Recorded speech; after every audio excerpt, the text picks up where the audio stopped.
సంక్రాంతికి మేమైతే ఊరొచ్చేసాము. మరి చెల్లి వాళ్ళు కూడా వస్తున్నారు కదా. వాళ్ళు వచ్చే ముందు రోజైతే నేను వాళ్ళ కోసం వెజిటేబుల్స్ అన్ని తీసేసుకున్నానండి. మా చెల్లి వాళ్ళకైతే కన్యాదానం ఇచ్చింది మేమేనండి. సో వాళ్ళు వస్తున్నారంటే ఒక కూతురు ఇంట్లో వచ్చినట్లే కదండి. ఊరొచ్చినప్పుడు చాలా సంతోషంగా ఉంటుంది, బట్ వెళ్ళేటప్పుడు మాత్రం అంతే కష్టంగా బాధగా ఉంటుంది. నేను కూడా ఊరొచ్చేసి చాలా బిజీ అయిపోయి చెల్లి వాళ్ళ ఇంటికి అయితే వెళ్ళలేదండి. ఇదిగో చెల్లి వాళ్ళ ఇల్లు అయితే ఇదేనండి. సో ఈ ఇంట్లో ఇప్పుడు ప్రెసెంట్ ఎవరు లేరు, రేపు అయితే వాళ్ళు వస్తారండి. ఏదో గొప్పకు వేసినట్లు మీరు వీడియో కూడా తీయాలా అనేసి అనుకోకండి, ఏదో చిన్న సాటిస్ఫాక్షన్ కోసం మాత్రమే వీడియో పెట్టాను. 7 నెలల తర్వాత చెల్లి వాళ్ళ ఇంటికి కూడా వచ్చాను.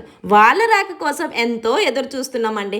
ఎందుకంటే ఇక్కడికి వస్తే కనుక ఇద్దరు ముంట చాలా టైం పాస్ అయితే అయిపోద్ది. నేను వచ్చేసరికి ఇల్లంతా క్లీన్ చేసింది పిన్ని. సో చక్కగా పెట్టిందండి. ఇంకా వెజిటేబుల్స్ అన్ని అక్కడ పెట్టేశాను. అండ్ ఫ్రిడ్జ్ కూడా చాలా నీట్ గానే పెట్టిందండి. ఇంకా అమ్మ, చెల్లి, మరిది, పిల్లలు అందరూ అయితే రాబోతున్నారు.